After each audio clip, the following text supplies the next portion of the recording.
Hello everyone! I hope you all had a good weekend. I have just a few quick updates for you guys on actually several of the cases that I've been looking into or that I've made videos of on my channel already. These are just some short little visions that I had on several cases. So first I'm going to start with Summer Wells. I know a lot of people have been asking about Summer, if there's anything that I might be able to see or get with that. Now, first I want to say quickly that it seems to me in these type of cases that the people or person responsible always seems to let slip out just a little bit of truth here and there. I feel like there's always some truth within the lies. Little things that they think they can say that aren't going to give them away or aren't going to hurt them in any way. So I recently did a poll because I was curious what anyone who's been following the case had to say, and I asked, did anyone believe the disappearance story of Summer Wells' mother? And I can't say that I was surprised to see that 92% of the people that voted on that poll said no, they did not, absolutely did not believe her mother's story at all. 8% were undecided, but the vast majority of everyone that took part in that poll did not believe her story in any way whatsoever. Now, the reason that I was not surprised by that is because I immediately did not believe one word of that story. I thought there were many things that were very strange. The first thing that I actually read was on the family's official website, so the Wells family official website, and I was reading the statement that I believe it's supposed to be the statement that Candace gave to law enforcement in regards to Summer's disappearance. But basically, I was reading it right off the family's website, and just within the first couple of sentences, I was like, no way, this is ridiculous. And it actually did spark a memory that I had, because I do remember reading about Summer's case when she first went missing. I do remember that. And I remember it because even back then, I had thought to myself, this story is absolutely ridiculous, what this woman is saying. But like I've mentioned, I didn't continue to follow the case. I really didn't look into it anyway whatsoever until just a few days ago. So none of the visions that I've had recently have been very long. They were actually all just kind of small little tidbits. I know you guys are hoping for more, and honestly, I was hoping for more, but I think that I might be trying to spread myself a little bit too thinly. I think that I might have too many things going on in my head. I have so much information swirling around in my head that when I try to get something on a particular situation, it all kind of blends together a little bit. So I think maybe I might need to kind of back off a little bit and just try to focus on individual cases, one at a time, which that's not the easiest thing to do because these things are coming up all the time. It's when you start looking into these type of things, missing persons, mysterious deaths, things of that nature, there are just so many that you wouldn't even believe. And that's because a lot of them actually don't end up getting national attention.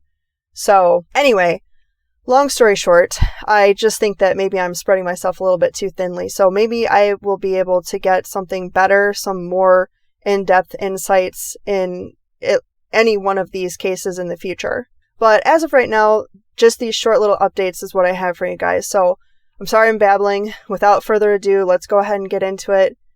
Now, the first thing I want to talk about, like I said, is Summer Wells. So her mother had said that she had walked Summer over to the porch, that she had watched her walk into the kitchen, and that when she came back 2 minutes later, her sons had said that Summer had gone down into the basement to play with her toys. And then when she went down there, Summer wasn't there.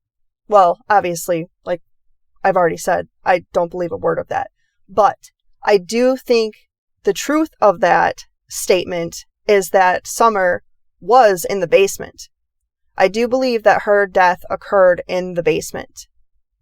I am not 100% certain what happened down there in the basement, but I do feel that it had something to do with, I think that Summer might have been getting into something that her mother had told her many times not to get into. And I think that she's telling the truth when she says that she called for Summer and Summer didn't answer. But the reason that she didn't answer wasn't because somebody had come in and abducted her.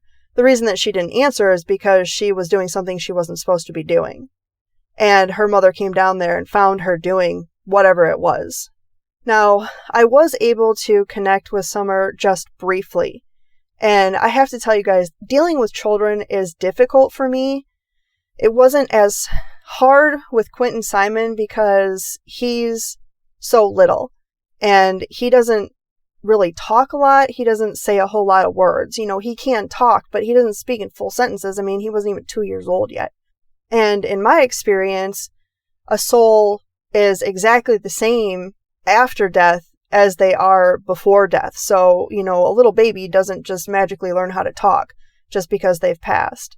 So anyway, with older children like Summer, it's a little bit harder for me because they can talk really well.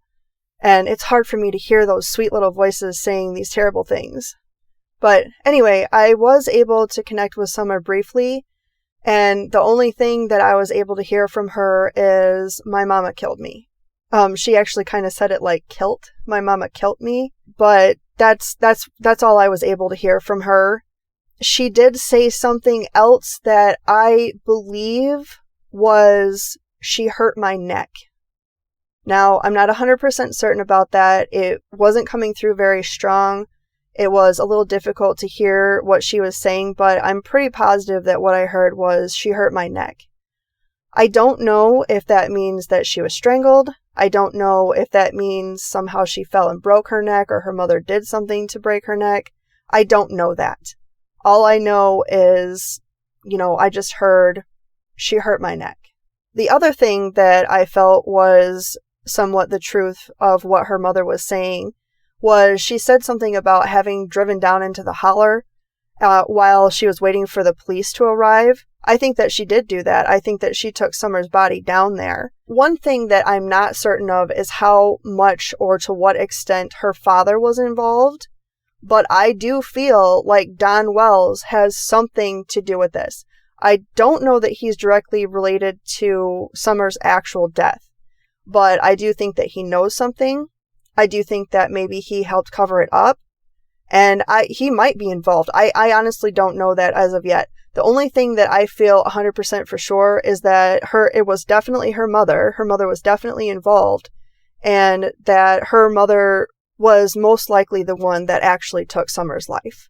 The only other feeling that I get at the moment around Summer's case is, I feel like I'm in water. And I don't know that that means that her body was put into a body of water or anything of that nature. I feel like I'm in water.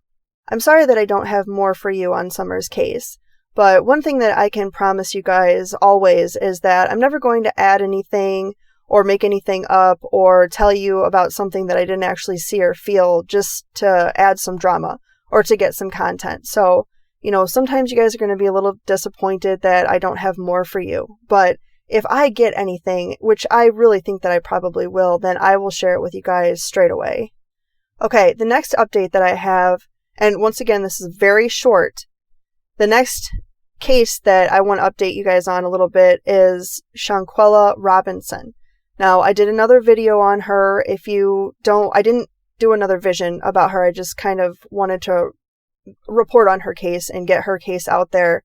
It's definitely getting more attention at this point, but I'm not sure how many people are still aware of what was happening with her case. If you don't know who Shanquella is, please go back and watch my other video because I just give you a quick rundown of what's going on with her situation. She was the 25-year-old girl. She went on vacation to Mexico with her friends, and she died there.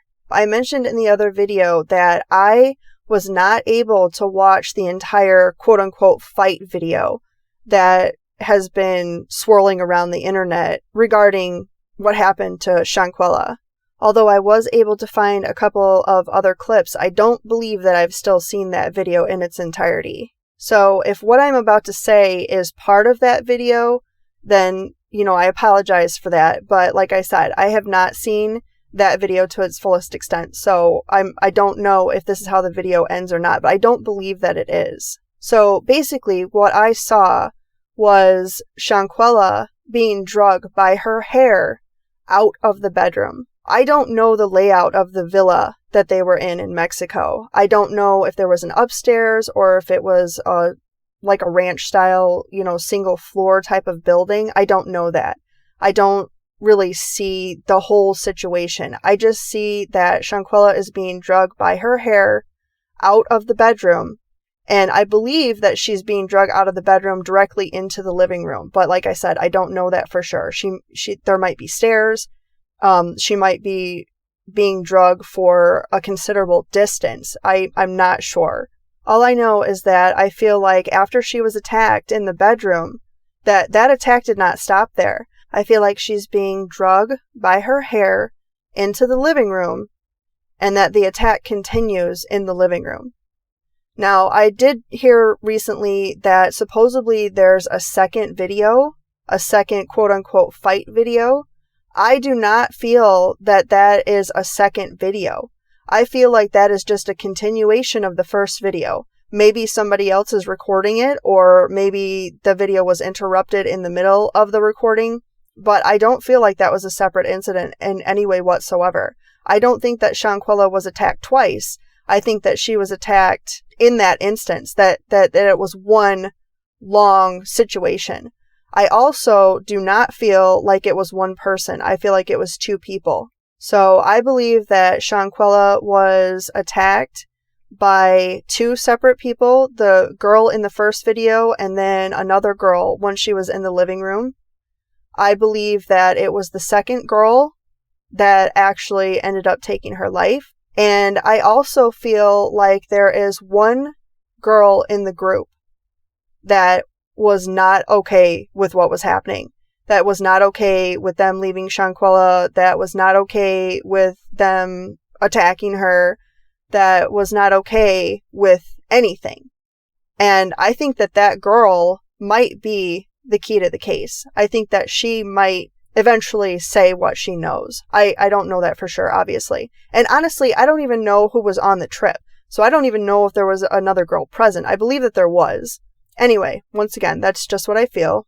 I did hear that the FBI has given permission for Mexican authorities to extradite Shanquella's friends back to Mexico if they are found to be guilty of this crime. At this point, I'm not sure if that's a good thing or if that's a bad thing.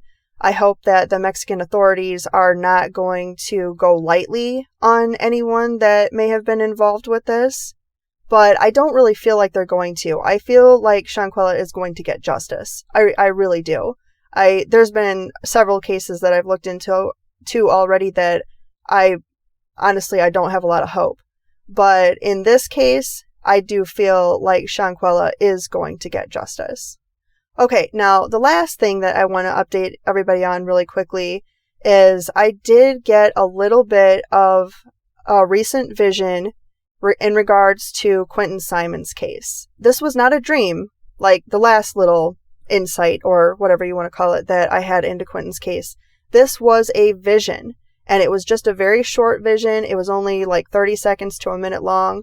And basically what I was seeing was Leilani Simon being arrested. I saw her being put in handcuffs. She was crying. Billy Joe is there and she's breaking down. There was two other dudes there. I don't know who they were. I don't honestly really know what anybody else that might be living in the house or what any of her other family looks like. So I'm not sure who these guys are. But basically it's Leilani. She's being arrested. She's being put in handcuffs. And Billy Joe is there breaking down, and there's two dudes that are kind of just standing there watching the whole process. So I don't know if that's anything real, but like I said, it wasn't a dream, it was a vision. It wasn't a feeling, it was a vision. Hopefully that is something that actually is going to come to fruition. I sincerely hope that. And I don't know that Quinton was found, I don't know that the vision is a result of Quinton having been found. I don't know that he was found where I believe he is or anything like that. I don't have any real context to it. All I have is just literally of her physically being arrested. So I'm not certain what would have led up to that. or anything of that nature. Anyway, guys, those are just the 3 quick updates that I had that I really wanted to get out for you. I just wanted to let you know that I have been getting visions. I have been seeing things. I have been feeling things. I think you guys can probably tell that I'm kind of losing my voice a little bit. I've been a little bit under the weather for the last few days, so it's been kind of hard to get videos out there. But rest assured that I am always trying to get something about these cases. I'm just always trying to stay in tune and in touch with my gifts. Anyway, I'm going to go ahead and wrap this up. As always, thank you so much for listening. I will definitely be talking to everyone very, very soon. I hope you have a good rest of your night. Bye.